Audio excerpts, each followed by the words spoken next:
Welcome to the last session of today. A very warm welcome to you all. I'm very glad to see it's nearly a full house because we have fierce competition from our friends next door with Lea Yippi and her best-selling book, Free, that I'm sure many of you have read. So it's wonderful to see that either you've all read the book and you're more interested in our topic, but whatever the case may be, I'm very glad to see you all here. My name is IVAN VEJVODA.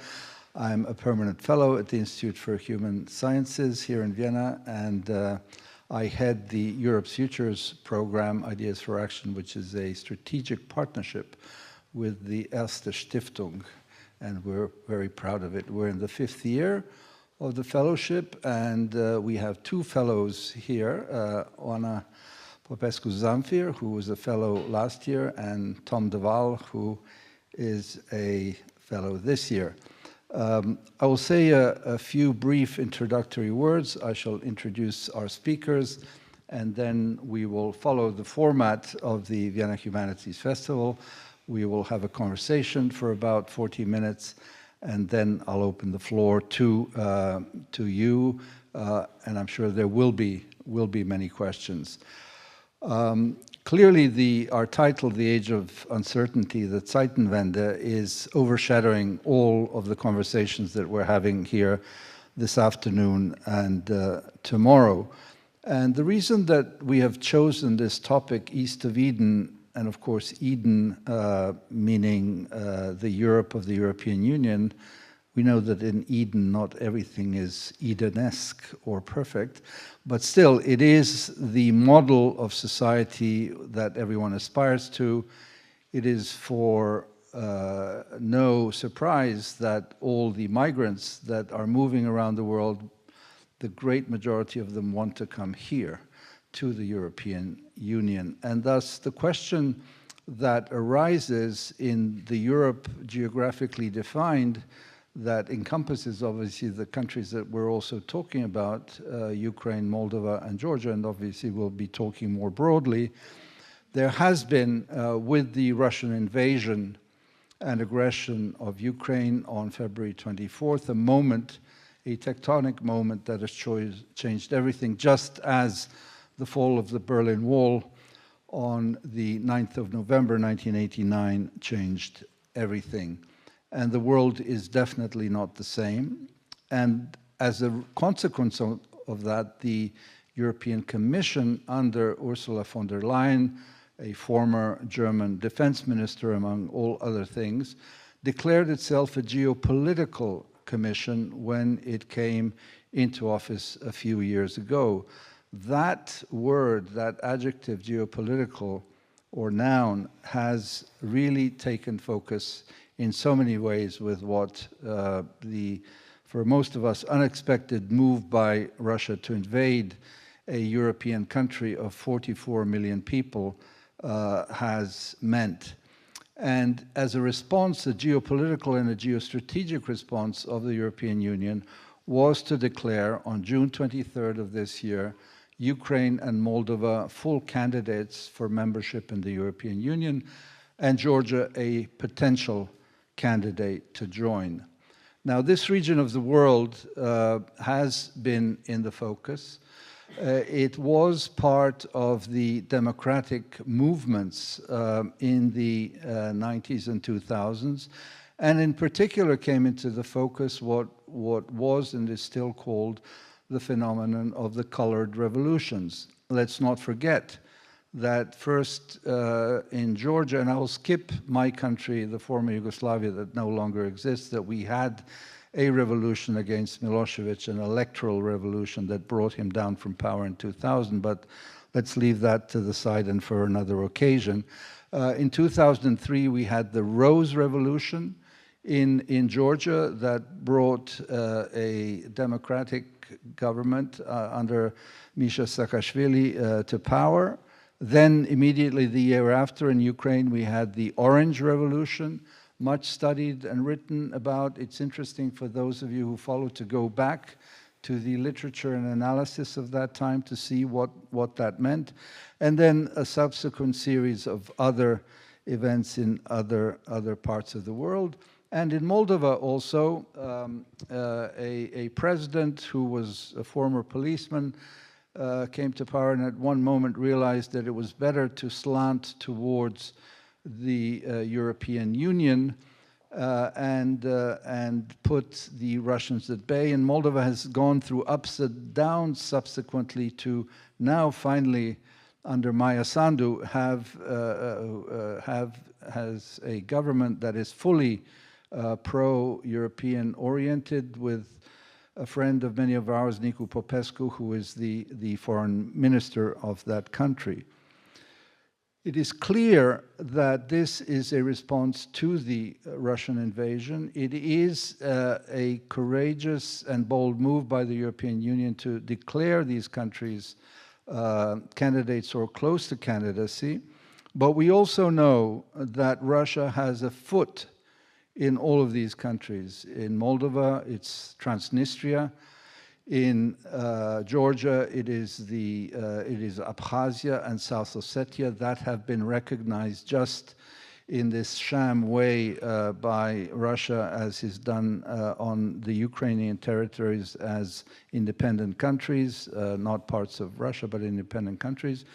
And of course, in Ukraine, the territories that Russia is currently occupying, starting, of course, with the war that began in 2014 with the annexation of Crimea and taking the parts of the Donbas region.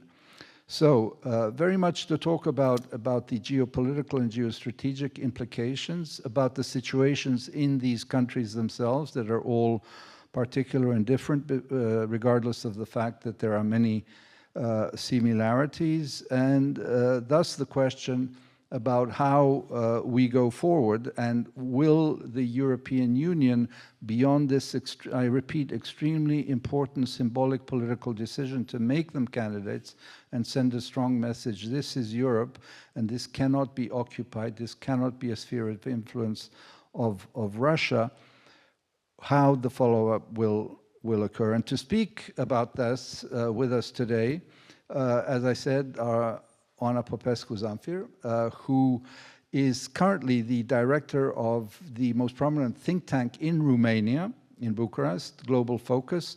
She was, among many other things, a state secretary for European Affairs. Several years ago, she was the program director of the Aspen Institute in Romania, contributor to and editor of Foreign Policy magazine in Romania, and many other prominent newspapers and journals. So welcome, Anna. Very glad to have you with us. And then Thomas de Waal, Tom de Waal, who is author, journalist, analyst, and expert, who worked as a journalist in Moscow for many years for the BBC, The Times, was with the Institute for War and Peace Reporting, their Caucasus editor. He was a senior associate in the Russia and Eurasia program at the Carnegie Endowment for International Peace in Washington, and is currently a senior fellow at Carnegie Europe, based in London. And if I may add, on another particular note, Tom has just regained his Austrian citizenship. His family hails from Odessa. Maybe he will refer to some of those moments. Part of the family moved to Vienna, engaged in business and banking, and built a lovely palace at the Schotten Ring, at the Schotten Tor, called the Aphrosi Palace, that some of you probably pass by every day, not knowing that it belonged to Tom's family. We had the luck the other day of having a visit to this lovely palace of Vienna. So history has ways of coming round and back, so maybe there's hope for all of the situation that we're going through. But let me, without further ado, start with you, Anna.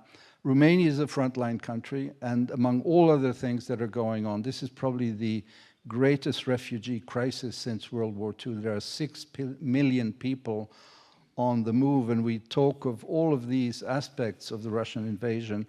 but simply this refugee issue has, obviously we know all about it, the numbers of people that have entered Poland, your country, Slovakia, Moldova, Bulgaria. Can you say something about that and the way that your country, as a frontline European Union and NATO country, is responding and thinking about this situation and the way it's maybe looking forward in the policy circles? Sure, and thank you very much for both the question and more widely the invitation to speak with so many people who seem to be more interested in this on a Saturday evening than the Oktoberfest or any other thing going on in Vienna, and there's plenty.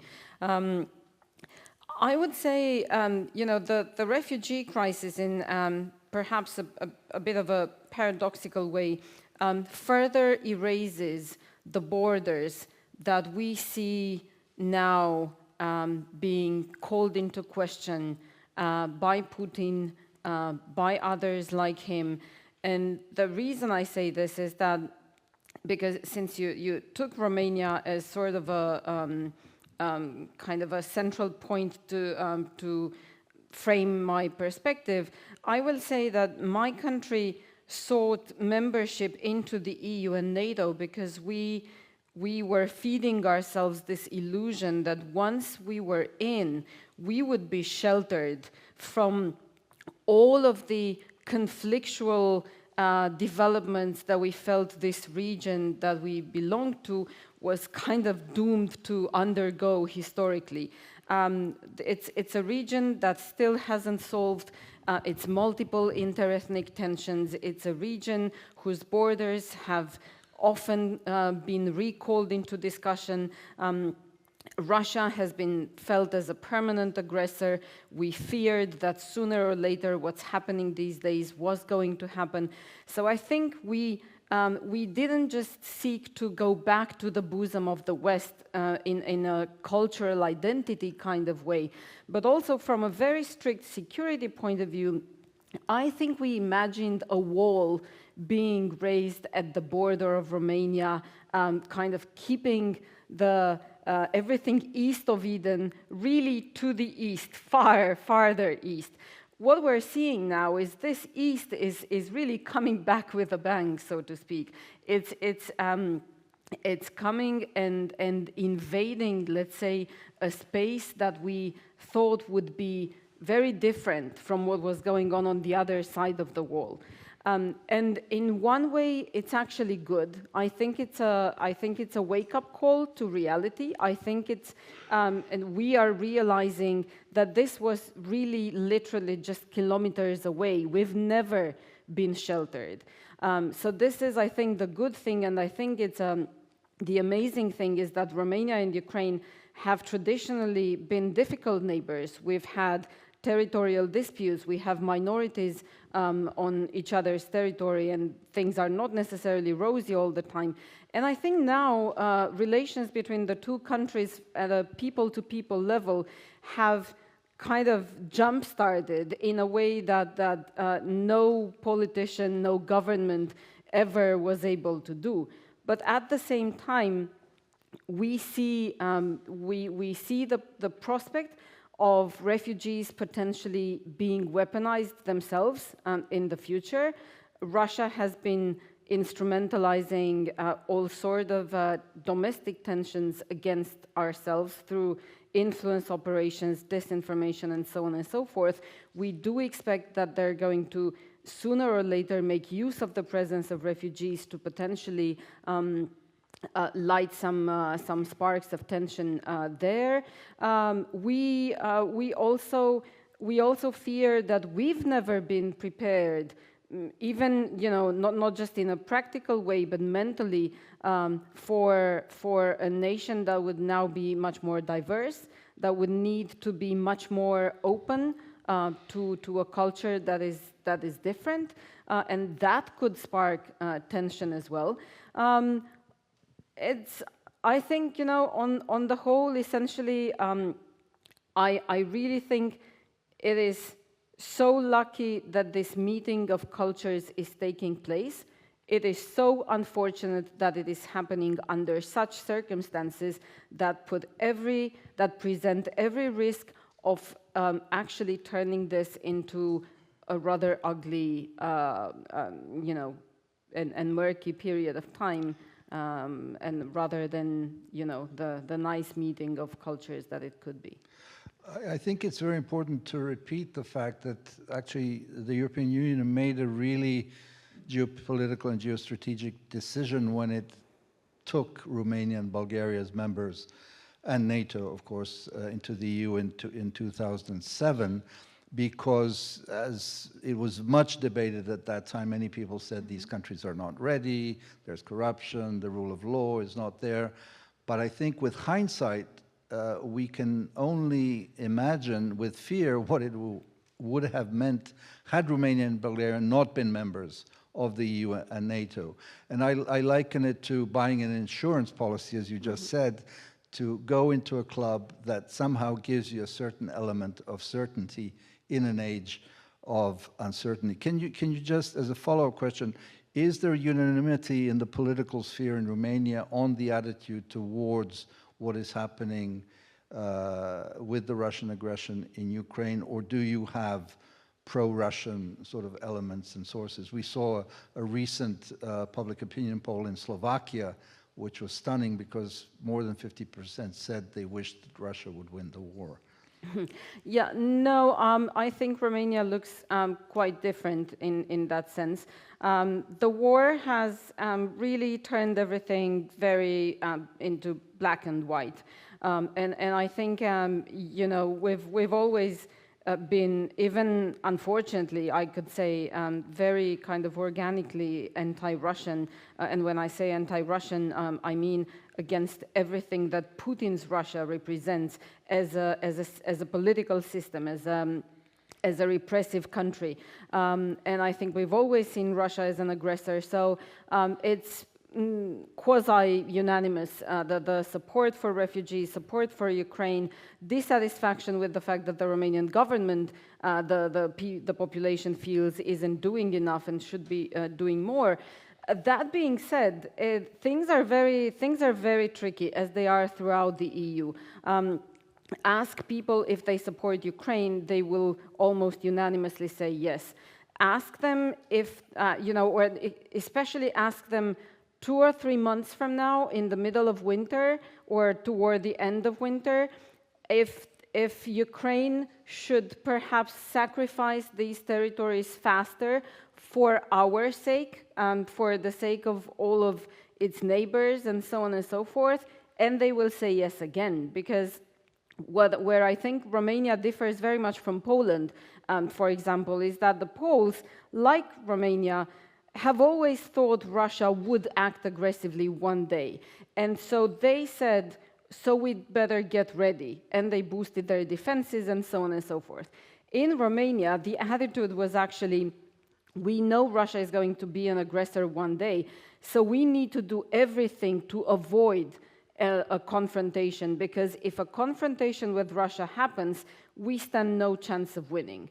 And so the strategy on the Romanian side was try to boost the strategic partnership with the US, try to host NATO troops on our territory, and so on and so forth, so that we could have the guarantee that an attack against Romania would trigger an automatic response from NATO, not just from Romania. But now, especially with Putin flagging the nuclear threat and so on and so forth, I think increasingly the more the war drags on, the more people are afraid. And so it's very easy for them to say, we absolutely support Ukraine, but we think in the bigger picture, this is always a power play between great powers. There's going to be a deal at the end of the day between Washington and Moscow, between Brussels, Berlin, Paris, London, and Moscow. So why don't the Ukrainians just understand that they're doomed in this, and so, give up that piece of territory and we can have peace sooner rather than later? So I think it's really tricky. Okay, Tom, turning to you. You are one of the foremost experts on the Caucasus, and you've written a number of books, Black Garden, Armenia and Azerbaijan Through Peace to War. This Russian invasion has obviously triggered a number of dynamics in this region.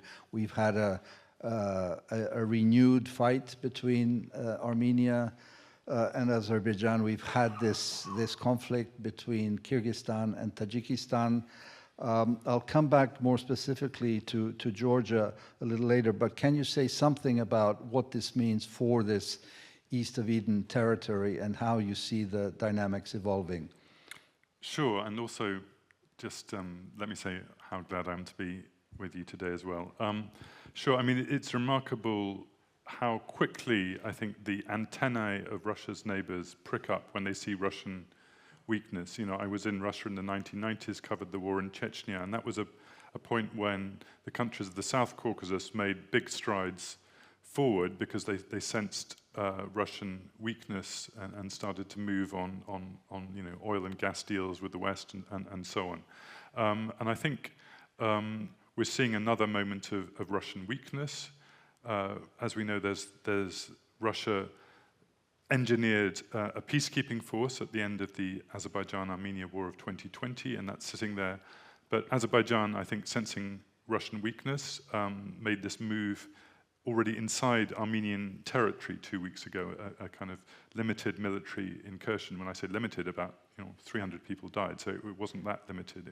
It was a bloody couple of days. And so Azerbaijan trying to press its advantage against Armenia, which is obviously, although a democratic country, relies on Russia as its security patron. And as you mentioned, in Central Asia, a similar dynamic, Tajikistan with cross-border incursions against Kyrgyzstan. So this is, the Russian policeman is busy, preoccupied with Ukraine, and other countries are acting, not necessarily in a positive way. I mean, it does leave the question of a security vacuum. Can anyone else step in? You know, the OSCE has traditionally dealt in these areas, but the OSCE, doesn't have that kind of enforcement capacity, as we know. So big questions, and then, and big questions again over Georgia, a country which has a pro-Western, generally pro-Western orientation, but for the last 10 years has had a government which has been extremely cautious and also tried to balance a bit with Russia, and now finding that strategy doesn't work for them anymore. What is the reason that Georgia is the odd person out in this trio? Yes, I mean, I was thinking... Because, as you said, they're very pro-European, they have a strong civil society. I mean, I think back to, I think to the sound, when I think about Georgia, I think to that song in The Sound of Music, what do you do with a problem like Georgia? It's a country with so much potential, a country which, since 1992, since former Soviet Foreign Minister, Shevardnadze returned to Georgia, has had basically a pro-Western orientation, but which also, also had two extremely debilitating wars in the early 1990s, in which the Georgian side, we have to, say, played its role in starting those wars. Russia certainly was a malign factor, but the Georgians, and I think many Georgians would acknowledge that now, Georgian nationalism was a big factor in those conflicts. So hampered by those conflicts, hampered by geography, extreme poverty, and has spent the last 3 decades slowly holding itself out of this kind of post-Soviet morass, but is also a country which is now governed by a very eccentric ruling party, probably the most eccentric in the wider Europe, Georgian Dream, run by this reclusive billionaire, Bidzina Ivanishvili, the founder of that party, who's kind of performed acts of state capture on Georgia, unfortunately, so a lot of crony capitalism there, and yet a very vibrant civil society, a very educated elite in Tbilisi. So with all those factors, it's not really surprising that it's a more difficult case, and that the EU was putting major conditionality, 12 points of conditionality on Georgia to become a candidate status. And now, putting the onus back on Georgians to get their own house in order so as to get candidate status. What is the likelihood that they can meet at least a third of those 12 Yeah, points? well, this is obviously the big issue. Because that's what the Europeans often say quietly to you, if they met only 4 or 5. They've extended the deadline till the autumn of next year, but I'm not optimistic. I think this is a government which is very inward-looking, which lacks much strategic vision about wanting to stay in power, which has been quite aggressive towards the EU in recent years. Increasingly with the years, it didn't start that way. And therefore, I think one which does not want to give up its hold on power, things like control of the judiciary, de-oligarchization, as the EU puts it. And therefore, I'm afraid that it's not going to, meet the EU scorecard next year, and then we'll probably see quite a severe political crisis in Georgia as a result. Okay. Well, now let me ask you about Moldova. This is a country that speaks Romanian, that is a sisterly country to Romania, that has now clearly opted after a series of elections for the Western path, that has this thorn in its backside called Transnistria. How do you see, and it is of course the poorest country in Europe, so many challenges with a kind of vibrant political elite. How do you see them evolving, and how can Romania, and what is Romania doing to help them on this path? I think they're facing a difficult path ahead. One of the main reasons is internal. There's very strong will from this government to move forward, but there is enormous pressure, and everything pretty much depends on how and if they survive this winter. Because Moldova is facing tremendous financial challenges, development challenges, and with inflation skyrocketing, with any sort of energy crisis on the horizon, if there's any potential food shortage or anything of the sort, this government is already under pressure. It might come under even stronger pressure. So let's see first if the government manages to hold on. And that's going to depend very much on assistance from other countries. It's not something that Moldova can weather by itself. It's going to depend a lot on whether Western partners continue to help the country. The other obstacle has to do a lot with the EU. And I think that's where we're going to see the potential difference between the quick reaction from the EU in opening the doors to Ukraine and Moldova, and the question of, are we as the EU going to hold on to our promise moving forward? Was this serious on our side? Have we just made a gesture which was mostly geopolitical, and it was a reaction to the crisis, and we kind of thought, and we'll deal with the rest later, we'll think about it when we get there, or have we really embarked on a process to help Moldova transform? Because Moldova, much like Georgia, I think, in a way, and Ukraine is going to be in a very similar situation, they all embody the pain of transformation, of democratic transformation.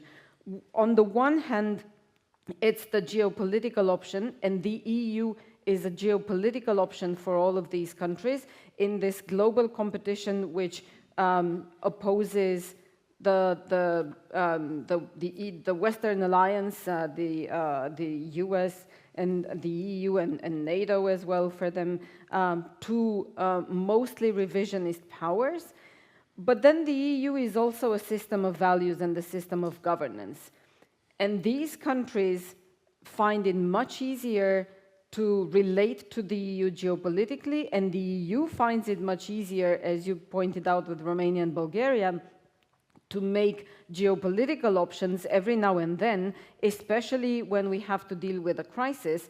It is much more difficult on the front of transforming a country to look and feel much more like let's say, the EU average, or what the EU ideally embodies for all of them, because in all honesty, many of us within the European Union fall short of EU standards, and we only need to look at the recent Italian election, not necessarily in Central Eastern Europe.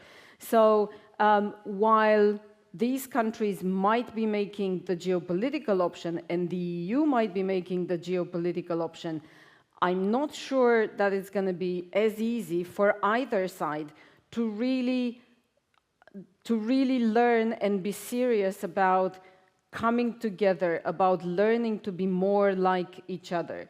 And I was just a couple of days ago speaking to the ambassador of the Netherlands in Romania, and he was saying, you know, at the risk of sounding too Calvinist, they need to do their homework. And even you, I mean, in Romania, you need to do your homework if you want to get into Schengen, or if you want the mechanism for cooperation and verification on justice lifted. And I said, that is absolutely true. That is true. Of course, membership to the club means you need to observe the rules of the club.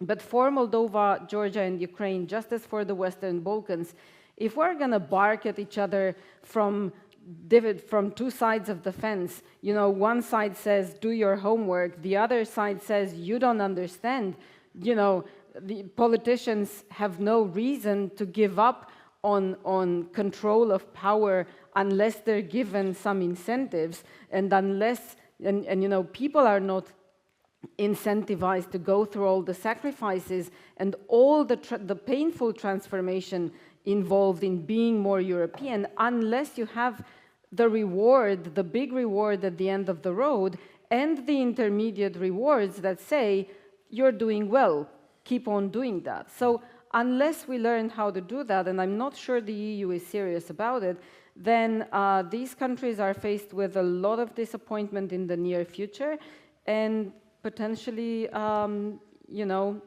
losing their enthusiasm for the whole process. Well, indeed, I mean, this is part of the uncertainty that we're facing, given that these two countries, Ukraine, Moldova, and, as we said, potentially Georgia, have joined the club of the Western Balkan countries who have been in this process, some for more than well over 10 years, some less, and somehow the goal is not in sight. And of course, privately, one hears that many countries in the Union don't think there will ever be another enlargement, and these kind of rumors trickle down to these countries and say, why should we do the homework? And I, like you, say, and I come from a country that's a candidate called Serbia, I always say that the homework is on our side. But again, it takes two to tango. If there's no quote-unquote reward, I don't think it's a good word, but anyway, if there's not something coming from the other side, then there is not this incentive. So in fact, we now have a big club of countries because remember, Ukraine is 44 million people.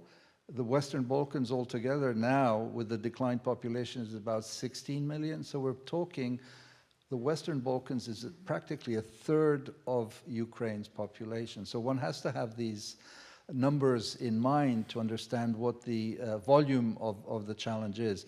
But Tom, I'd like to ask you, OANA has already, in a sense, begun to address this question. Again, the decision to make them candidates is extremely important. It sends a clear message to all of us, to Russia, to ourselves, to other candidate countries. But in the recent visit of Ursula von der Leyen to Kyiv after her State of the Union speech, there was talk about, you know, giving Ukraine the possibility, or rather the demand from Ukraine, to join elements of the single market, the four freedoms, etc. Do you see this as a realistic perspective to have some of these elements? Because my personal view is, if, as OANA just said, if there's nothing concrete coming down the line, then we're really into a sort of morass of uncertainty where, again, the Russias of this world can have their fingers meddling. Sure. I mean, I think there has to be some kind of intermediate steps on the way, and maybe this is a discussion in our fellowship we've been having all this this month about, you know, full membership should definitely be on the table. But I mean, we all know how poor these countries are. Look at their agriculture, you know, and also, you know, I wouldn't necessarily wish on Georgian and Moldovan farmers to join the common agricultural policy. I think, you know, it could kill off those small farms. So I think that, sure, full membership should still be on the table, but I think some kind of intermediate steps where you're giving some of the freedoms, better access to the single market and so on, is surely keeps them on the road, keeps, you know, pushes back the cynics, keeps the momentum in a European direction, you know, and I'm, you know, Georgia, was looking at the polls this morning, consistently, it's, you know, 70, 75, 80% of the population is in favor of the EU, and that's a momentum that needs to be capitalized on. That's actually higher than a lot of EU countries themselves. So, and obviously they understand this in different ways. The most popular answer is because of the economy, obviously, or they see the EU as a protection. You know, as we know, Russia and Vladimir Putin in particular has been the biggest driver of EU enlargement and NATO enlargement, as we know. But you know, there has to be no complacency, creativity about giving intermediate steps, rewards to these countries. No, I think that's absolutely fundamental, and obviously there's a lot going on in the European Union itself. I was part of a brainstorming yesterday organized by the French Foreign Ministry, where there was really repeatedly the French counterpart said, you know, France really understand that enlargement is important. There's been a shift over the past 2 years, principally because of the geopolitical moment, but previously, prior to the Russian invasion, the understanding that Russia, China, etc., were meddling really very much in the Western Balkans, and that the EU had to get a grip on things and get involved geoeconomically, I would say, a lot. But then, you know, there's this intermediary thing, and, you know, we can discuss this to death. What is the European political community, which will meet in Prague in 5 days' time, where all countries that we're talking about, including Turkey and others, will discuss, as they kept repeatedly saying, on an equal footing. It is not the European Union, it's something else. They say it's not counter to enlargement, but a support to enlargement.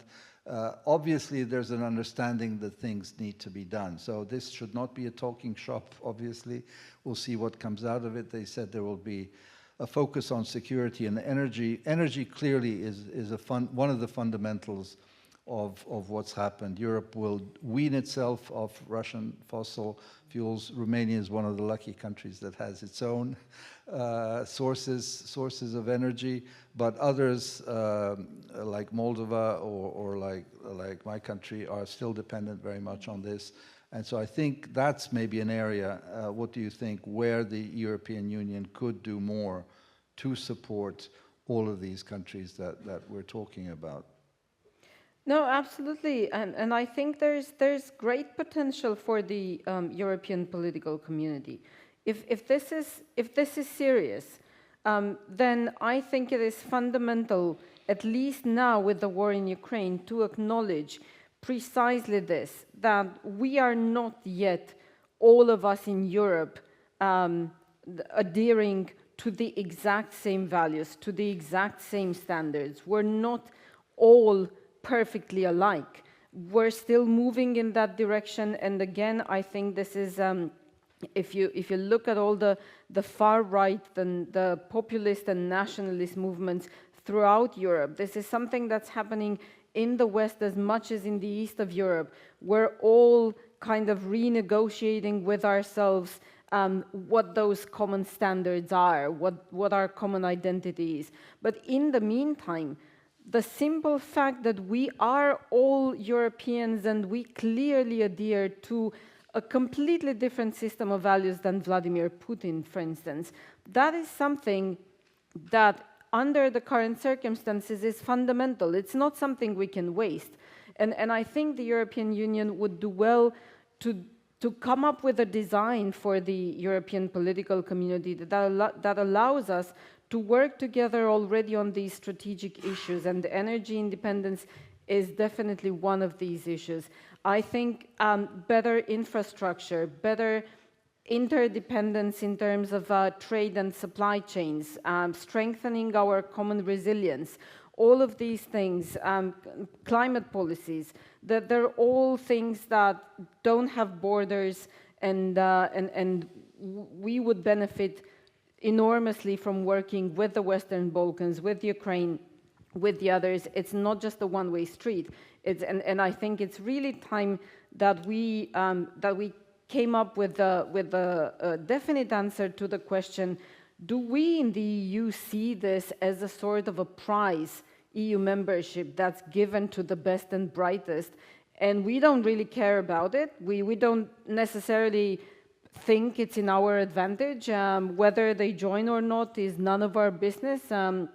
You know, we've set the rules. If they meet them, fine. If they don't, who cares? Or do we really feel, looking at what's happening in Russia, at what's happening in China, that this is to our advantage too? So it does matter if the countries around us want to join or not. And it does matter if we lose countries, as we are preparing to lose Serbia, I think, and because we have neglected precisely this kind of dynamics. And then we invest in this relationship too. We don't just stand back and say, you do your homework, and then we'll see. So I think there's tremendous potential for this. I have a hard time taking the French seriously, because I don't think this is the way you do things in the EU, and it doesn't show that you have a strategy if you come and say, I have an idea for a framework, I'm just not going to tell you anything about it, and they say, we don't want to own it, we want to share this with the others in the EU. But you need to share an idea, you need to share the substance, you need to propose something. You cannot just say, I propose this empty framework, and then you put something inside, because that kind of... We'll see what comes out of Prague on the 6th and 7th of October, but I'll open it up to the audience now for questions. Please do raise your hands, and I think I can't see any hands yet. Please, here. And do introduce yourself. Thank you very much. Udo Jans, formerly with the UNHCR, the refugee agency in the Western Balkans and the wider Eastern Europe. Education is something that I didn't hear at all. I find it frankly demeaning for a lot of young people who wish nothing more than to study abroad and bring that experience back home, if they have to queue in front of the embassies for miles on end and wait for a visa that they may get or may not get. So I would hope that education can be included in that agenda. Thank you. Quick response from our two speakers on that. You know, visa liberalization is one of the big achievements of the last few years, and Erasmus Plus. So I think there's positive developments in that sphere with these countries. So it's not all bad news. And I mean, frankly, in this day and age, I think freedom of travel should be counted as a basic human right, essentially. I think it should be the default option. But as the EU doesn't seem prepared to give visa liberalization to Kosovo, then I'm very circumspect when it comes to whether they're going to be willing to do anything serious about this. But I fully agree with you. I mean, and education is actually perhaps the strongest transformative weapon, and free travel is the strongest transformative tool. So, indeed, I'm glad you mentioned the Kosovo visa liberalization issue. It is, I'll use a very strong word. I think it's a scandal that this has not happened. Moldova has visa-free travel. Ukraine has visa-free travel. Even Venezuela has visa-free travel with Europe, but not this place called Kosovo, which has 1.7 million people. But there are signs from the Czech presidency of the European Union over the past few weeks that it seems that there's an alignment to achieve this visa-free travel by the end of the year. Any more questions? Yes, please. Here, first row. Thank you very much indeed. Very interesting. Actually, it's said how far is the EU willing to go? Now the problem seems rather sometimes with the members. When we think at Macedonia, now North Macedonia, first the French and Dutch were against, now Bulgaria for some very strange reasons having nothing to do with the EU actually. So how could be the impact of the current situation of the invasion in Ukraine sort of help that members come to terms and are in favor of enlargement? Thank you. Tom? I'm not really, I don't think I have anything useful to say on that, particularly when it comes to Macedonia. Well, let me say something then, which is that the one thing that's mind-boggling when it comes to some of the EU member states that have consistently opposed the whole dynamics of enlargement, whether it was opening negotiations with various countries or visa liberalization and so on and so forth, is that I do understand the reservations when it comes to, say, closing the negotiations, closing chapters even, and then actually receiving countries as members, because I do understand that the EU is consumed with its own internal crisis, and we don't know how we're going to be dealing with this and so on and so forth. I don't understand how can we not open negotiations? How can we not advance the process? Because it is only if we have an ongoing process that we can actually have leverage on these countries, even from a very self-interested EU perspective. Unless you have the process, unless you have the framework for negotiation, even for the sticks and carrots, then you deprive yourself of a very strong instrument. And that's what we're doing. I mean, we're shooting ourselves in the foot over and over again. And a few weeks ago, a few months ago, I really hoped that the shock of war in Europe would be strong enough that we would finally put substance to what we call a geopolitical commission, the geopolitical approach, and so on and so forth. Increasingly, I see that the difference between the US and the UK on the one hand and the EU on the other hand is that we are not very bad at reacting to crisis. We seem to continue to be bad at learning from them because we fail to develop strategies. And I think it shows that, we've been doing some very good things since the beginning of the war in helping Ukraine, in advancing energy independence from Russia and so on and so forth. But we're just improvising as we go along. These are quick fixes. This is a reaction to crisis. It's not part of a strategy, whereas I do see the US and the UK, when it comes to Central Eastern Europe and enlargement, I do see them feeding their reaction to crisis into pre-existing strategies and pre-existing understanding of the security dynamics. And I'm frustrated with the fact that the EU seems to continue to fail to do that. Yeah, there's much to be said. I must add that, referring to North Macedonia, that one of the biggest mistakes recently was when France blocked North Macedonia after a truly historic agreement with Greece. After Greece, for 27 years, blocked a country still then called Macedonia, when they found this historic agreement that instead of pushing it and pulling it forward after the achievement, it blocked it, which allowed then for Bulgaria. But I have two questions here, first here and then over there. Let's take these two questions together. Thank you. Questions for both speakers. Can you tell us what's going on in Moldova? How is the Sandu government dealing with the situation and the dynamics across the river right now?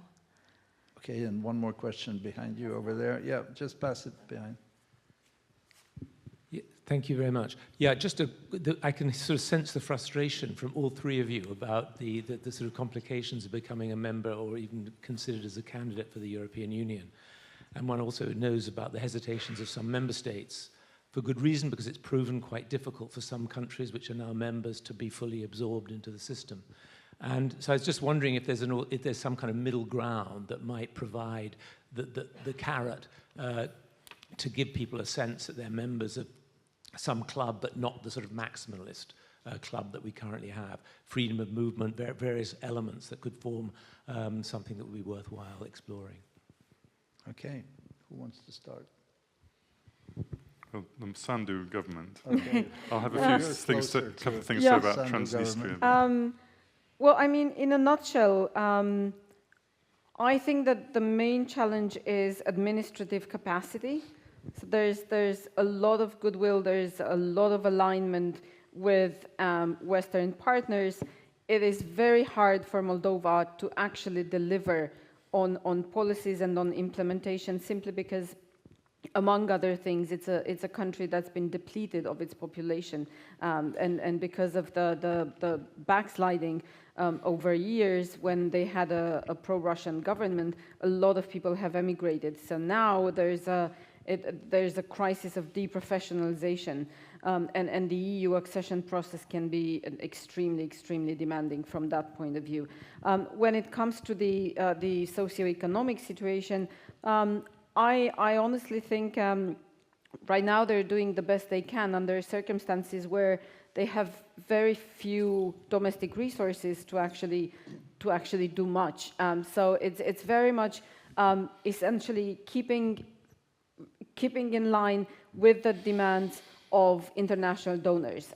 So it's, it's a government that's performing well, but on the other hand, it's performing well because it's following guidelines set by international donors, because that's the only way that, that's the only option that's available to Moldova right now. I'm not sure what you mean by, when you say the dynamics across the river, do you mean the River Prut with Romania? No. Oh, okay, with Transnistria. Well, I think they've averted the worst possible outcome, which would have been Russia using Transnistria for a potential invasion of Moldova. I think that is not a likely scenario at this point. It would be very difficult for the Russians to do that both tactically and strategically. I think in Transnistria, actually, there's very little desire from an otherwise pro-Russian government to join the war, to join Russia's war. They want to stay out of it. They want to have nothing to do with it. So I think at this point, things remain in the unfortunate state that they are, which is, well, a separatist frozen conflict, but at least they're not getting worse.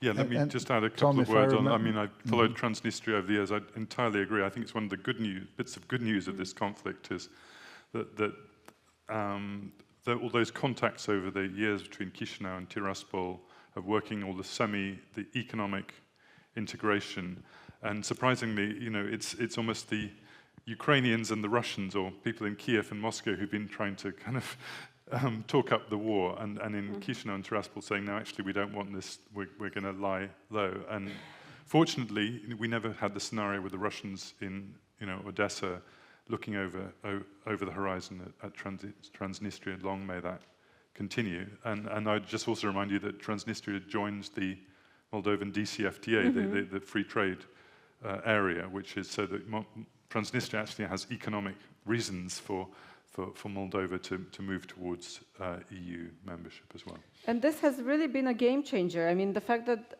the EU extended the DCFTA to Transnistria provided a very strong incentive for Transnistria not to want any more trouble.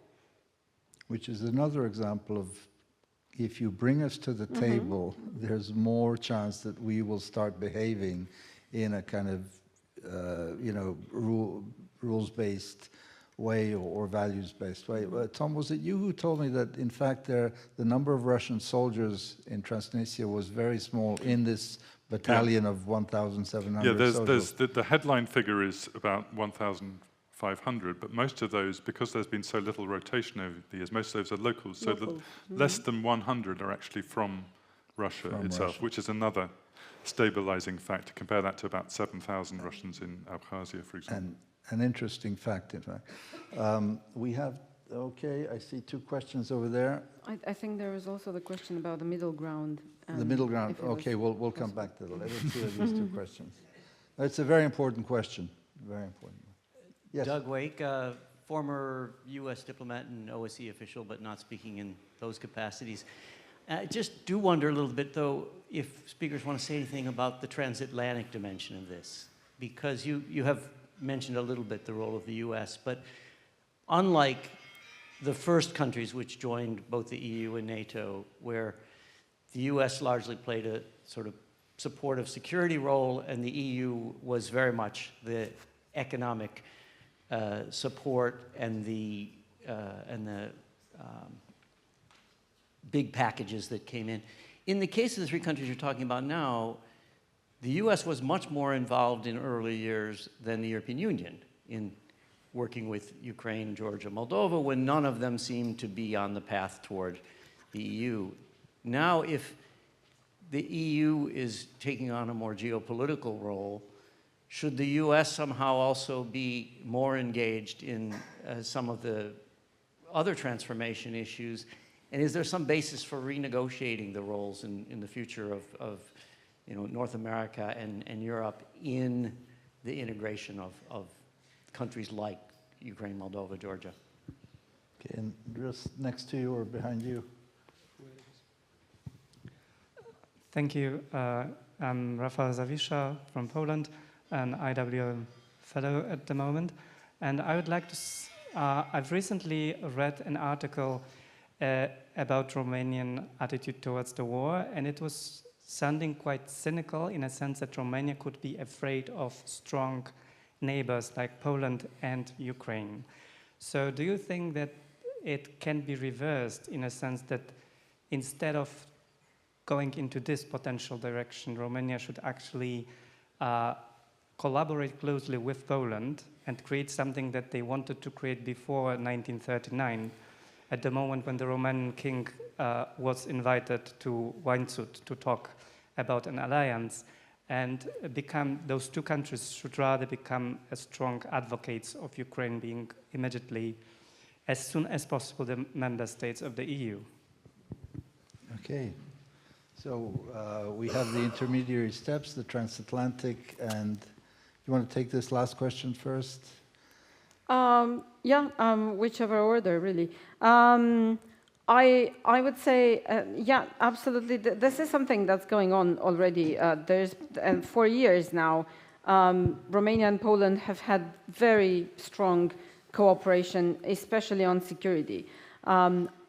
Also, there's a Romania, Poland, Turkey, trilateral. All of this is becoming increasingly important as we find that we really need to step up to the plate because things are going to be unstable in our region for a long time to come. And while NATO can provide, of course, a lot of capacity that we don't have, it's very much up to the regional countries to develop their own capabilities.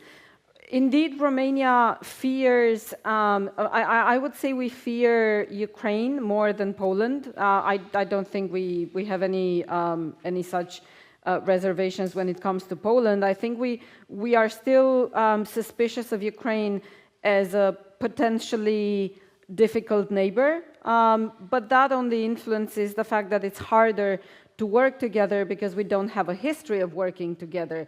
It doesn't mean that strategically it is not widely understood in Romania that exactly Poland, I think, would be in the lead, but I think Romania would work closely with Poland to try and keep Ukraine as close to the EU and NATO members as possible. When it comes to the US, I think there is nothing there that needs to change. I think the US has been involved in multiple ways in the democratic transformation of the region, but it shouldn't get involved more. I think the EU should do that. It's not a function of the US subsequently renegotiating its own involvement. And to be honest, If it gets too much involved at some point, you might see backlash. So it's really a matter for the EU. And when it comes to the intermediate level, I will just say, yes, absolutely. That I was hoping that's what the European political community was all about, providing some sort of intermediary steps or club or whatever you want. There are multiple proposals as to staged accession process and so on. So all of these things, I think, can give substance to a process which is otherwise extremely time-consuming, extremely frustrating on both sides, and with a lot of potential to fail. Sure. I mean, I would definitely agree with everything OANA said. I mean, clearly, you know, I think the US has its hands full in so many places that to be a partner of the EU is definitely the right position to be taking in these countries. And, you know, US remains the security patron by default of Europe, and that's an important enough job as it is. Imagine, you know, what it would be like if the US was not taking its current position of military support to Ukraine. I would recommend on this issue of EU enlargement, I'd recommend that the podcast that our colleague Ivan Krastev talked to Gideon Ratmond of FT earlier this week, and many, many issues, but I think Ivan put it very well. He said, you know, maybe we should be rethinking the whole term enlargement of opening and closing chapters. This is a whole moment to reconstitute the whole European project in a very different way. You know, it's a whole new mental shift is required. Now, we're not just talking about traditional enlargement, we're talking about something quite different. No, absolutely. I think, as we've said, you know, thanks to Putin, in fact, all this thing, this whole question has been accelerated. I mean, remember, if we do remember, there was something called the Eastern Partnership that was launched by the European Union for all of these countries. Suddenly, something that nobody in their right mind would have thought possible, Ukraine and Moldova are full candidates for full membership. So, again, speaking from a candidate country, that is, as OANA says, you know, we're all European people who have been to Tbilisi, Chisinau, not to mention Ukrainian cities. These are very European cities. I mean, when you're sitting in a cafe in Chisinau, or, you know, you don't see really a difference from countries in Central and Eastern Europe. So either Europe gets its act together and starts moving more quickly, and yes, there needs to be a change in the European way of doing things. The famous deepening versus widening. We probably need to go to qualified majority voting, not to get into the Talmudic debates about that. But I still feel that if Europe is not bolder in its decisions, and it has been bolder, we need to acknowledge that in a full way. We won't be seeing actually what we desire, and thus the intermediate steps need to be bolder as well. Bring us to the table.